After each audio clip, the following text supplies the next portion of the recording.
necessarily have a communications person, that doesn't mean that you can't write press releases. Everyone is a communicator. Everyone has their different communication skills that they excel at. And writing press releases is one of those tools, and it's not in the hands of the few. It really can be a tool for anyone doing advocacy work that they want to get the word out about. And by the way, thank you, Narissa, for hitting the record button. I want to let folks know that the call is being recorded and the webinar, so there'll be the opportunity later to see the slides and hear the recording. Whether if you want a refresher or if you know folks who weren't able to participate that wanted to, this is an opportunity for them to participate in it and hear what went on, basically. So let's project into the future. I know that some regional groups and some groups that are working more independently have chosen issues to work on in their areas. But let's just pretend that, for the sake of argument, that everyone on the call has.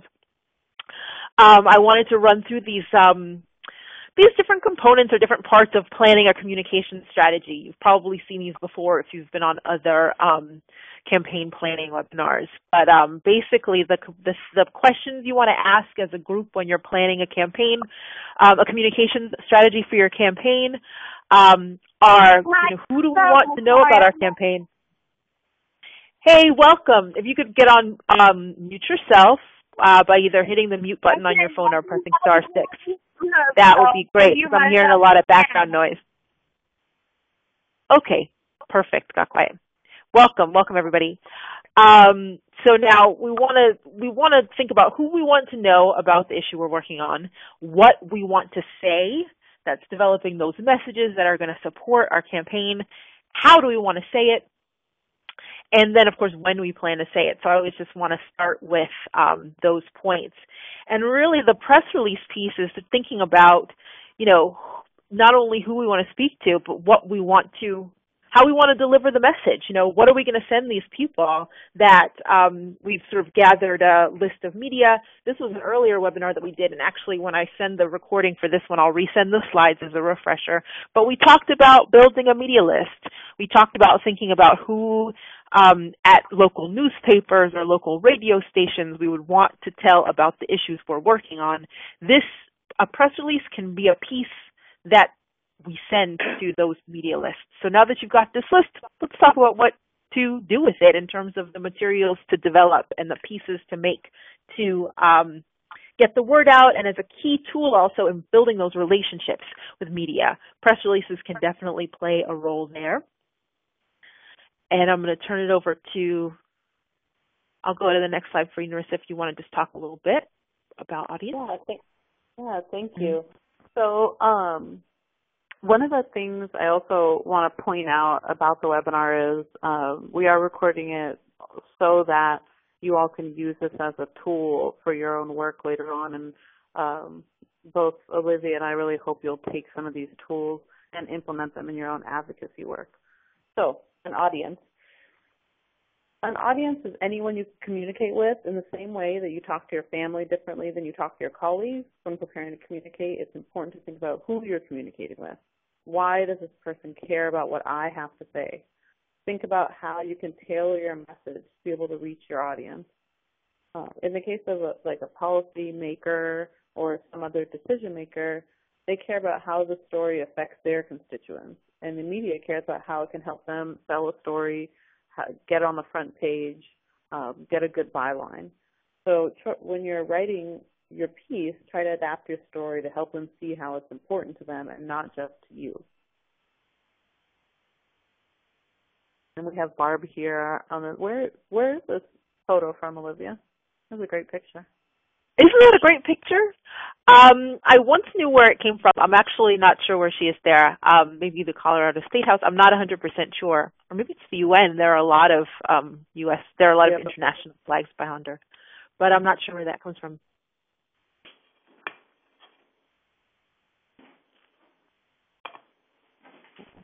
Andres, are you ready to move on? Sorry, I wasn't sure if you were ready to do that. Yeah, I just want to check too if anyone has any initial questions, and we are also monitoring the chat box. So if you have questions, please feel free to ask them through there as well. Okay, go ahead, Olivia. Cool, thank you. So now we talked about who we want to speak to, who that audience is, and, you know, also knowing your audience and just being aware of what their needs are, and also the tone that you're using to convey the ideas that you want to convey and the stories that you want to use to illustrate those ideas. And we're going to just quickly review the points of crafting a message, because this is really key to what we want to say. It's really those talking points, those main messages. You know, what main ideas, when you have a reader or you're speaking to someone, do you want to make sure stick about the issue that you're working on? If they only remember that one point, if they only remember that one key message, what would you want them to remember? That's that sort of key piece around talking, that talking point for your campaign. And then, of course, there's the story component. You know, what compelling pieces illustrate those ideas, illustrate the ideas that and the frame of your issue. And so that's another huge component. And of course, the third part is, well, you know, what do you want people to do about it? What's the ask? You know, what's the call to action? What do you want your audience to do? And what can be done to make change around the issue that you're working on to improve the lives of those who are impacted, to improve the lives of women living with HIV in your area, in whatever way it is that you're working on it. So those messages that you'll be crafting when you're working on campaigns and you're working around specific issues, those can really become building blocks for all these other media tools that we're talking about today, including press releases. So once you've had those meetings, worked out what you want to say about the issue that's going to get you attention and support, and what you're going to do to plan to win, you can use those key messages, those talking points in materials throughout your campaign, including press releases.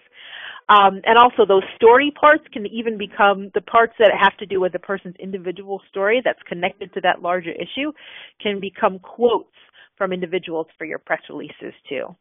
Just to give a real recent example, I know some folks on the call now and on the webinar today worked on the Day of Action to End Violence Against Women Living with HIV that we had in October, that PWN USA convened, and that Women Living with HIV and working with women all over the U.S. really made a force that day on October 23rd. We worked together to develop those messages, that messaging, and produce talking points and sound bites to support those messages and deliver them, and to really highlight that issue of violence against women living with HIV from a lot of different angles. You know, for example, the angle of the impact on access to care, past experiences of trauma, and the impact on access to care. The connection to a larger culture of violence against women as well was an angle that we took. And all of those went into the amazing Day of Action toolkit that we were able to share that day. And those messages also became the building blocks for our national press release, our national statement on the Day of Action, which I'm going to also come back to and talk about in a minute and keep on using as an example. So just quick review again, these are a couple of the kinds of tools and tactics that we can use for campaigns. I put press releases in bold because that's what we're going to talk about most today, though those other ones we'll touch on a bit and they're important too.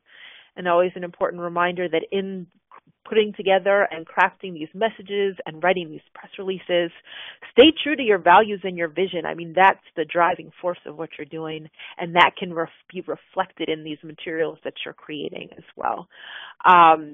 Stick to it, and that can also inform the tone of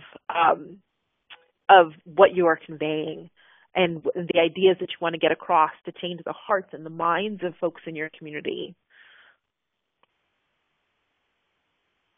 So now, what is a press release? I imagine that folks are coming to this webinar with different understandings of what a press release is.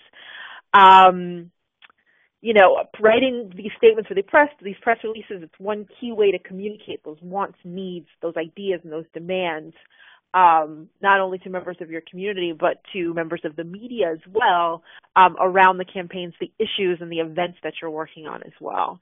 And the great thing about a press release, oftentimes, not always, but often, is that it's basically a news article about an issue you're working on or an event that you're working on that you get to write. Because, as I know we've also touched on, editors, journalists, they're very busy.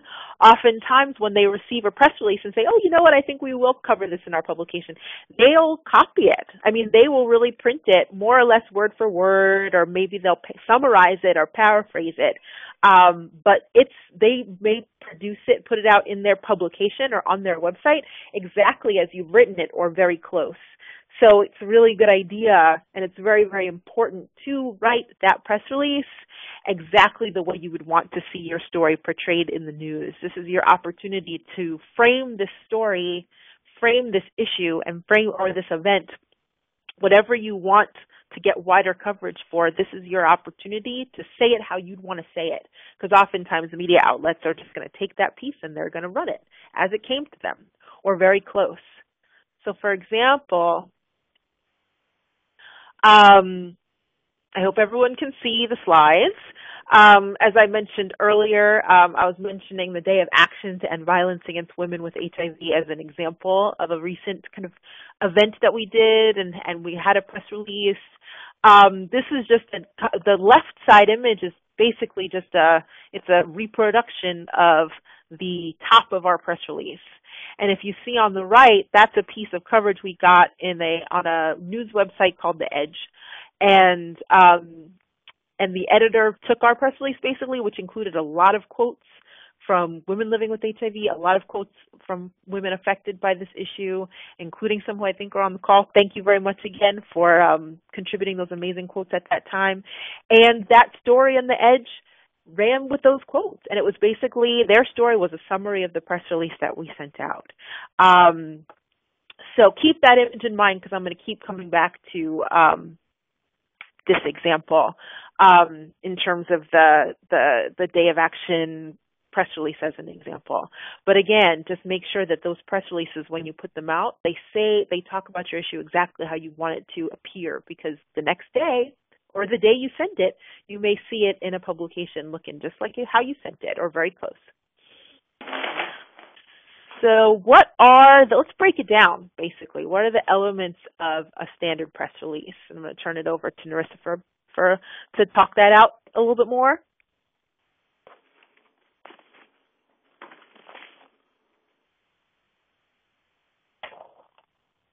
Hi, Narissa, are you there? I was talking and I was on mute. Sorry, everyone. Does anyone have any questions before we delve into the components of a press release? Feel free to ask them. And just go ahead and unmute yourself and ask them. Okay.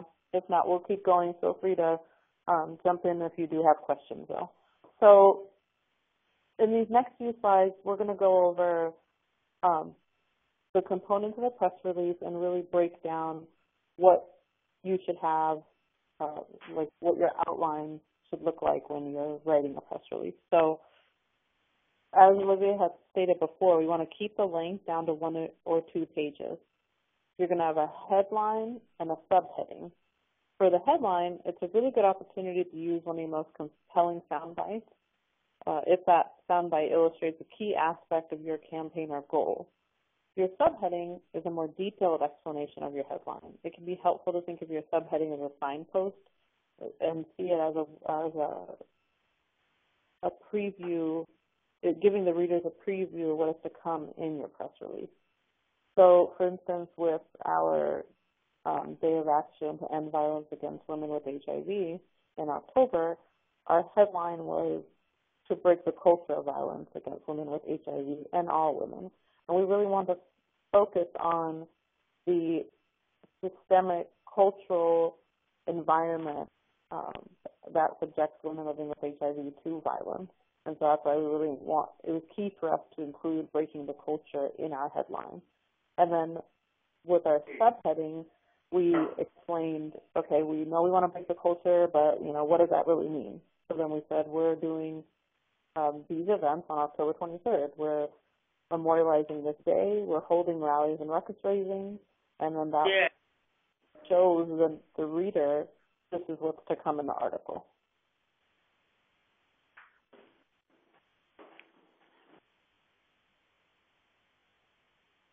Okay, so moving on to the next slide. This slide details some more pieces of a standard press release. You should be sure to include a line that gives the city where the news is happening and the date of event or press release. So you'll want to have a little bracket underneath your heading with the place and time. And we'll show you an example on another slide. Also, be sure to include contact info for someone that can serve as a contact for questions or concerns about the press release. When you see press releases issued by PWN, you'll see Olivia's name on there and then her email. And then when you're delving into your first paragraph is really key. This is where you want to ensure that you draw the audience in so that they'll want to read your press release. It can be helpful to think about some really shining articles that you've read. What drew you in when you read those? What was the writer's hook? You're creating that same feeling here for your readers. In about 1 to 2 sentences, you'll want to tell your readers why this issue is important and what is the impact of the news and the timeliness of the issue. Why should they care about this now? And remember, your objective with these first couple sentences is to keep the reader engaged.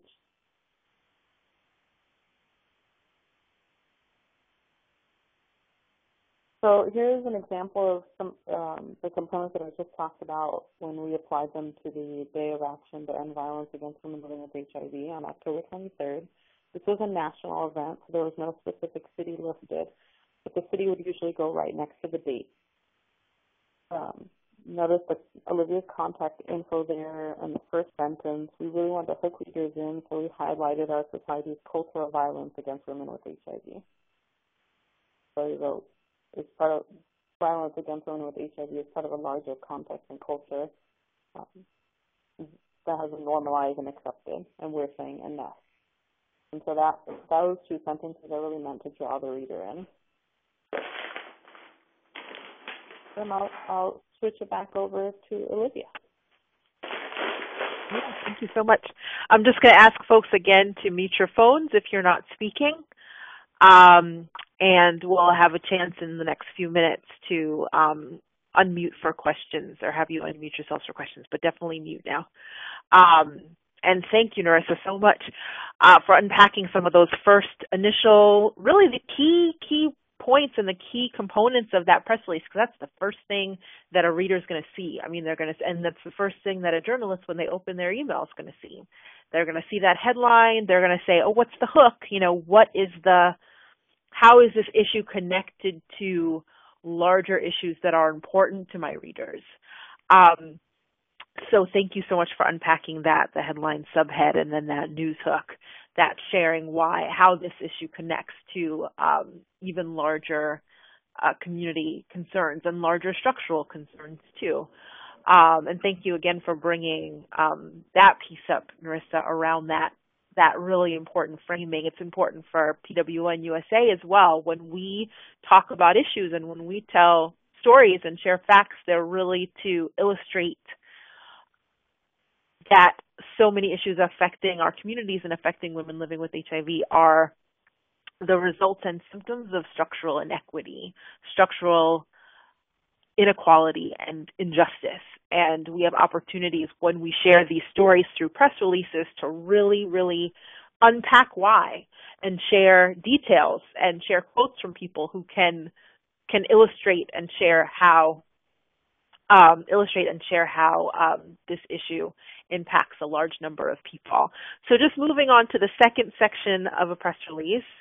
And I deliberately didn't put, for the second section, this definitely needs to be 1 to 2 sentences or 2 to 3 sentences. It should be a few, but don't feel too held in by, those kinds of restrictions. It's just important that the press release really stays about 1 to 2 pages in length because you don't want to lose your audience. Just keep it to 1 to 2 pages for a press release. That second section, that's where you're going to share some details, really unpacking your everything that's come before, the news hook, the headline and subhead. And it's a chance to just detail what's happening, where and when, who's involved, what organizations, and also what groups of people, and who's impacted, who's affected by the issue, who's getting into this and getting involved in this action or campaign, and who's impacted by this news or this issue. This is a paragraph where you can put in those quotes, one or two quotes from folks who are directly involved or folks who are affected by the issue or the news that's happening, and quotes that support the message that you've already set forth for the press release. So any quotes that you've got really support all of the other facts that you're sharing and support all of the other messaging for your campaign overall. And then in that next section, that third section, that's your background, facts, and figures. So you've brought in your readers, you've let them know why it's important, you've let them know where and when this is happening. Like, for instance, with the Day of Action, we talked about it being, October 23rd. It's during Intimate Partner Violence Awareness Month, where there are already awareness activities going on around the issue largely. This was our day to really make it about women living with HIV and the violence and trauma that women living with HIV have experienced, and really highlight that for that day, that issue for that day. Just to go back to that example. So then with that background and figures and facts, that's where we're going to bring in our statistics, and we're going to bring in history of the issue, history of the campaign that we're working on, giving some background, giving a sense of what's come before and why the problem persists and why you're working on this issue, and illustrating why you're working on this issue. Give that context, really frame the issue in history, and really drive home that story and what's needed to make change around the issue. So that's that third section. And that's where you're going to bring in your proof, numbers, any kind of statistics that you've got. In our messaging and our talking points for the Day of Action, we had a lot of statistics around the experiences of violence that women living with HIV statistically have faced. 3 out of 4 have experienced gender-based violence. That was one that was part of one of our talking points. So for whatever issue you're working on, you're going to want to bring those stats and include them to support the story that you're telling, basically, through this press release, and the support that you're trying to get for the issue that you're working on. And then finally, this is not the final section of the press release, but it really grows out of those details, those quotes, that background info. What do you want the reader to do? Call to action. We talk about this a lot also in terms of campaign planning. It's not enough just to tell folks that you're working on an issue, or to tell them that there's a problem. What do you want readers to do once they've read this press release? What's the next step? Do you want them to come out to an event? Was that the purpose of the press release? Why did you bring them here to read this press release? Do you want them to sign a petition? Do you want them to join your chapter or group in supporting the campaign? You want them to sign on or do some kind of activity to show their solidarity? If it's an online sort of social media action, do you want them to change their profile picture to be a certain image that you've shared? What's the takeaway, basically? What do you want folks to do once they've read that press release? And there's a lot of text on this particular slide, but really most of it is just the example. In closing, you're going to want to describe which organization or several, which coalitions or individuals are involved in this campaign or this action or this event. You'll notice if you get pre-WN USA press releases that we send in PDF format, not the ones on our site, because our site already has a lot of information about us. But if you get one in kind of flyer format, it has that standard ending where we share a little bit about who we are, a little bit about our mission and vision, so that people know, so that readers and journalists who pick up the press release in that format know who it is that's sharing it with them, know who it is that's working on this issue, and who's inciting them and enticing them to take this action. You've already, in the very beginning, you've talked probably about who's involved, in the event. So you've already introduced them to your group or groups that are working on the issue, but this is where you really get to give a description of who you are or who else is working on the issue. So yeah, just a sentence or two or three that brings in some of those points around mission and vision. Just to tie back, I think there are a bunch of folks who are on this call who were also on the coalition building and campaign planning webinar, the really wonderful webinar that Wahida did yesterday and presented to us yesterday. And I just wanted to say also that this can be a part of coalition work as well. You can write joint press releases with groups that you're in coalition with, and they can have quotes from the different groups that are involved, based on the different areas of expertise that folks bring from those coalitions. So, for instance, I know that a few months ago for May Day in May, we launched the Economic Empowerment Campaign, People Living with HIV Economic Empowerment Campaign, that we were in collaboration, this we being PWN USA, we collaborated with National Working Positive Coalition and the HIV Prevention Justice Alliance, two really great coalition partners that we've worked with a lot. And we wrote a great joint press release between the three of our organizations, and that press release featured quotes from each of our groups. So it can be a real great way also to show that you're working in coalition. So I just wanted to put that back down to and just connect to the great webinar that we had yesterday. This can be part of coalition building too. Good. I quickly heard an echo because I think someone came off mute, but you're back on mute, I think. Whoever just joined us, welcome. Thank you so much for being here.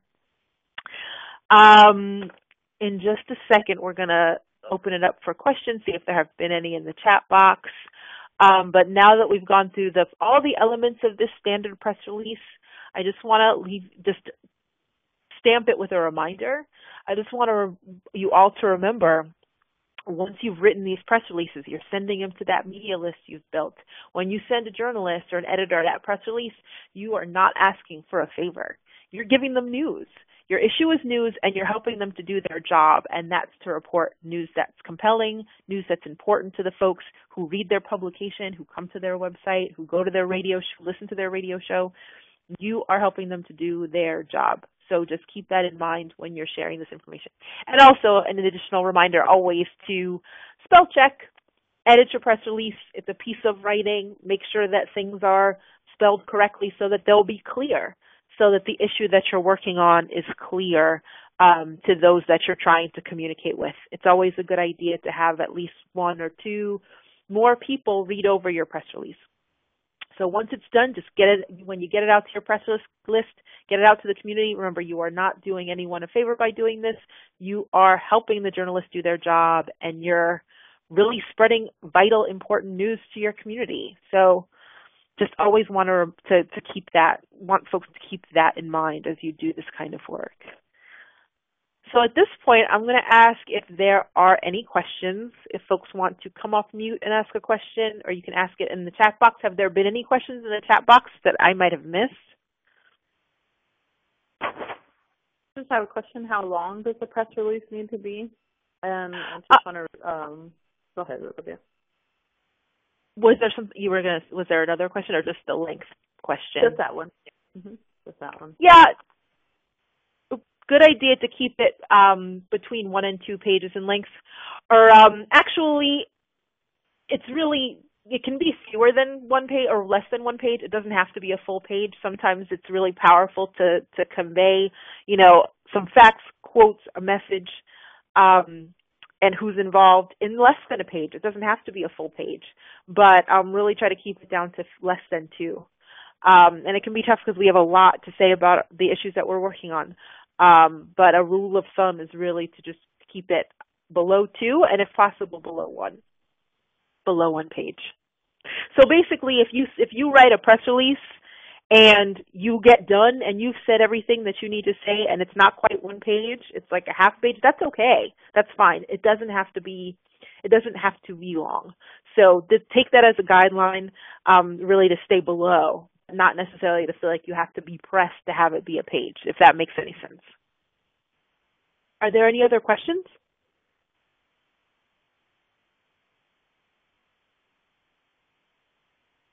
Nope.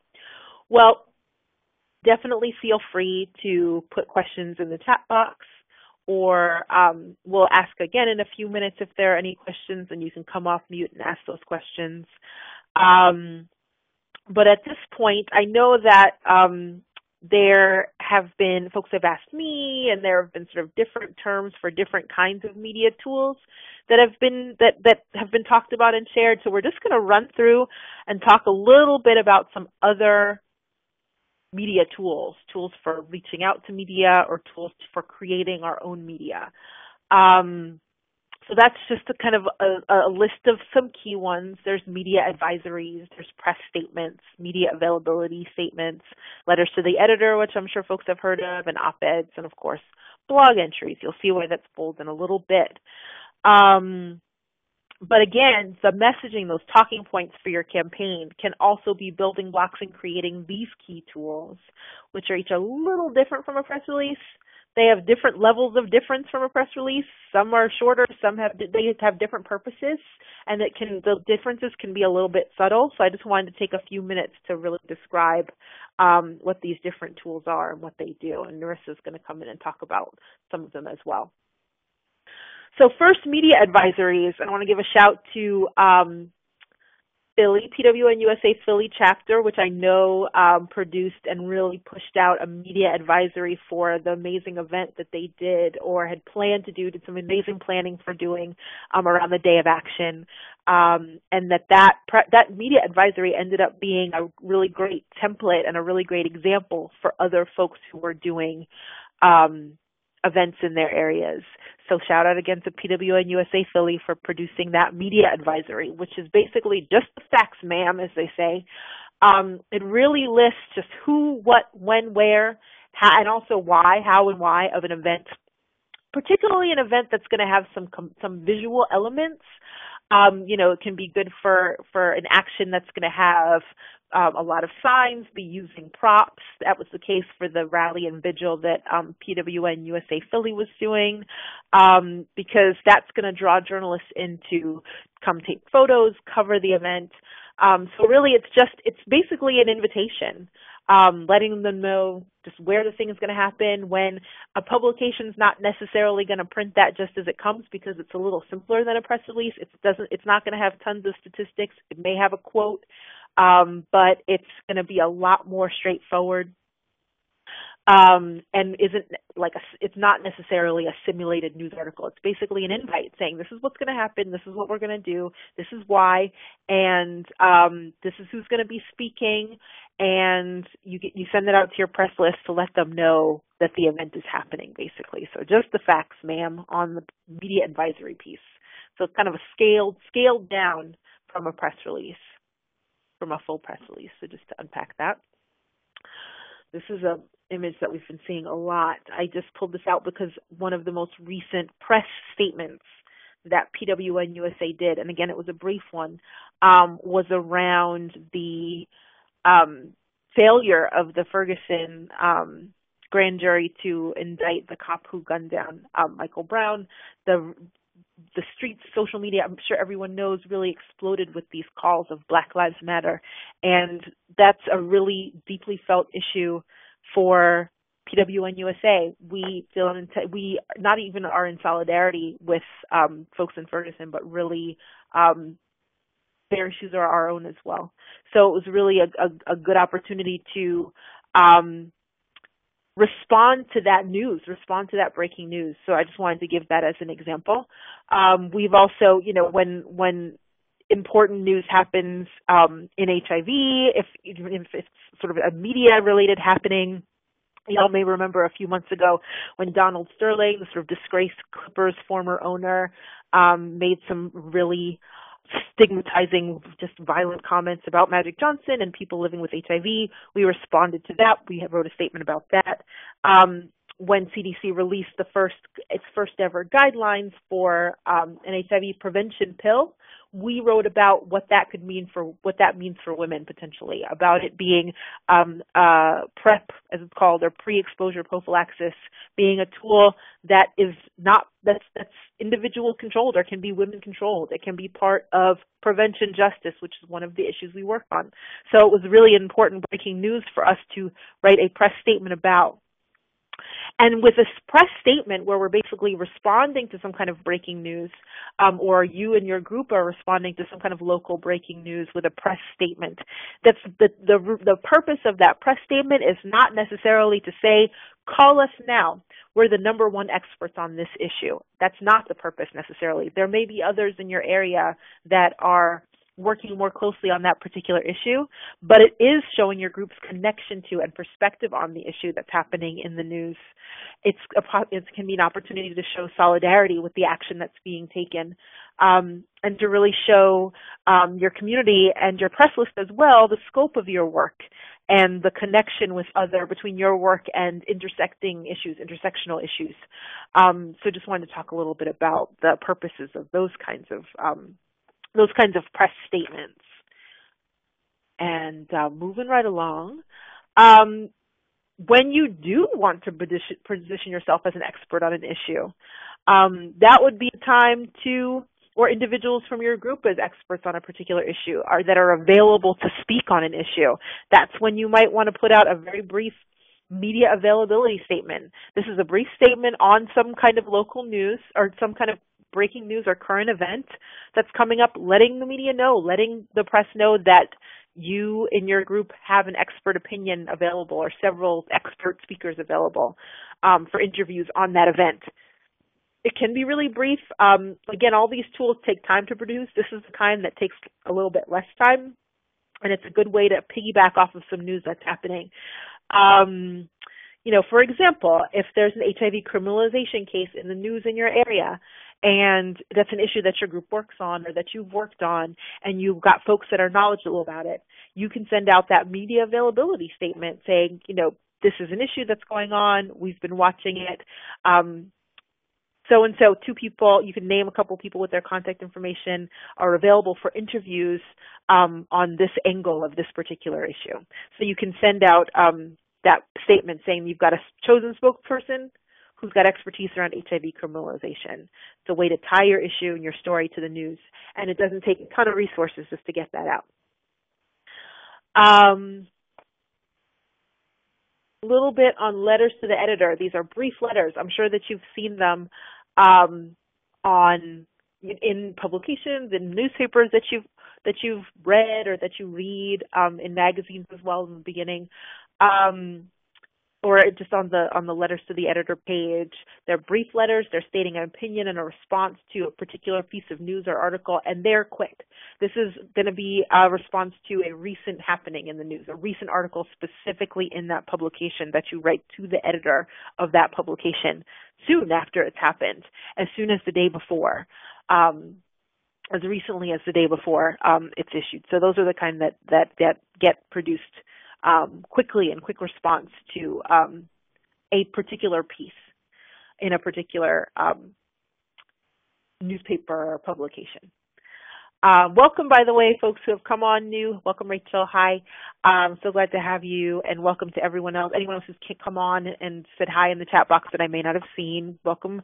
And it's so great to have everybody here on this webinar. So now, then I'm finished with letters to the editor. Nurse is going to take it away talking about op-eds. Yeah, thanks, Olivia. And so when we're writing op-eds, those are opinion pieces. They're typically written by an expert, and again, this is typically on a timely issue. Op-eds have historically been targeted at policymakers, so there's usually a policy element to the piece. And op-eds are usually written to inform and educate the reader on a specific policy issue and then direct a course of action. The action item can take the form of an alternative solution or a new approach to the issue. You're really trying to show the reader, policymakers in particular, why they need to care about what you're writing about. In op-eds, you want to brand yourself as a credible author and formulate an eye-catching angle to your piece. So, for example, a woman living with HIV may write an op-ed about the failure of a medical program to include the needs of women living with HIV within its proposed services. Her perspective here is critical and needed on this issue, and her expertise as a woman living with HIV essentially functions as a branding her as a credible author. And one thing to keep in mind when writing op-eds or thinking about writing an op-ed, you're already doing the work and you already have the knowledge, and now you're drawing attention to the issue and to that work by writing the op-ed. I'll switch it back over to Olivia. Awesome. Awesome. Thank you so much, Narissa. That was a really, really excellent description, excellent way to talk about op-eds. So yes, thank you so much for unpacking that a bit for us. So we're almost through. Last but not least, I'm sure that many of you have heard of, and I know that many of you have written blog entries, whether for your own individual blogs or whether you have a blog yourself and taken guest blogs from folks in the community. You may have written a blog or had a blog reposted on PWN USA's site. We definitely do that, and we'll be doing more in the new year and in 2015. I mean, this is really a chance and an individual's opportunity to respond to issues that are important to you in the world and in your lives, and in the way that, and this is an opportunity to talk about issues in your own voice and talk about them the way that you want to respond. Talk about news, talk about the campaigns that you're working on, connect them. It's a way to sort of do that instead of in just one quote, one or two sentences, really unpack your own connection to the issues that you're working on or other community concerns, other larger issues. It can give everyday people a platform who may not necessarily be quote unquote professional writers, but community writers who want to speak up, who have important things to share, which again, I want to say, and will never stop saying, that all of you do. Gives a platform to speak, say what's on your mind, again, connect your own experience to larger issues. And it's a great opportunity to connect those aspects of your personal story that reflect those larger structural issues that you're working on in a larger way. And of course, it's your own way to make an impact on the world and to share your experiences and the work that you're doing simultaneously. And again, we're going to have more webinars like this one and getting deeper into the sort of particulars around blogging. I know that there are bloggers in our community that have been doing it for a while. We'll hopefully have come talk and some support around blogging as an advocacy tool next year. And I'm really thinking about blogging about the work that we're doing, the issues you're working on, and the policy areas that PWN USA is working on. So stay tuned on that. But that's another really key tool, and that's one that is in the people's hands. I mean, that's really folks' opportunity to share in their own words, to share in your own words. So blog entries can be really powerful tools. And they can also be reposted in other places as well, as you've probably seen. Not unlike a press release, they can be posted in different relevant places to share with another community potentially, both your story and the issues that you're working on and the connections between those. So again, a big stay tuned on that. Anyone who has been at a communications-related webinar with me before has probably heard this, because I like to end here with this reminder. I got really excited years ago when I learned that the word broadcast, which you usually hear talked about in terms of, a television broadcast or a radio broadcast, it's actually a term from farming. It means basically to scatter seeds or cast seeds across a broad area. And that's really what communications work and this kind of media work and sending press releases and media advisories is about. It's about planting seeds to change hearts, minds, and change lives and improve lives in our communities. So every seed that gets planted doesn't necessarily grow into a flower, but some do. Because when you send a press release, you may send it to 10 or 15 places, and maybe one or two will post something, or one or two do a story, or three, maybe more, hopefully. But but the ones you sent that maybe didn't grow into a flower that you could see right then, that's a seed that you planted. So maybe the next time you send that press release, that publication will run it, or they'll call you to do a story. So this is all about planting seeds. If you send 10 press releases and don't get 10 stories, if you get one, that's a victory, and celebrate that victory, and celebrate and sniff that flower. And if it doesn't hit that time, next time, next season, next event. But this is all about, I can't stress it enough, planting seeds. So go forth, plant those seeds, plant those press releases. And thank you very much for being here today. We've got some time even for questions. If folks want to come off mute and ask a question or make a comment, please do. Or you can put it in the chat box if you like. Hi.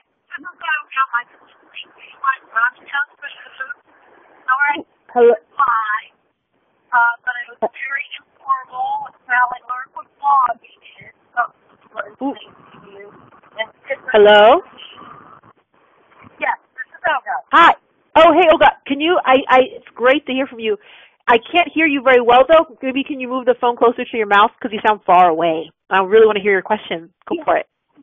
Just, I'm going back to performance to go back to now. It's very informal. I'm separate slides so that I'm standing for, but I learned different things, editorial and blogging. I'm just listening to you guys. Oh, my gosh. Oh. Okay. Yeah. I think I hear something about blogs. I'm so sorry. I really so badly want to answer this question, but I can't hear you very well. I can't. Are you driving, or are you by the chat box and can type in the question, Olga? I'm driving down the road. Oh, you just sounded much better. Can you ask your question again? Go for it. Can hear you much better. I'm driving down the road. I'm on a 2-hour drive back from Columbus to my home. Gotcha. But thanks for being here. From this, or if I want to see the slides, but I really learned a lot of different editorials and blogging and what they were. Cool. And I'm going to but you don't have to submit all that now. Excellent. So, yeah, thank you so much for being here, even driving in a 2-hour drive. So do you have a question, like a follow-up question on anything that got presented here? No? Well, thanks, Olga. Thank you so much for speaking up. And drive safely. Definitely. Thanks for being here. Any other questions? Whether in the chat box or that folks want to speak, come off mute and speak?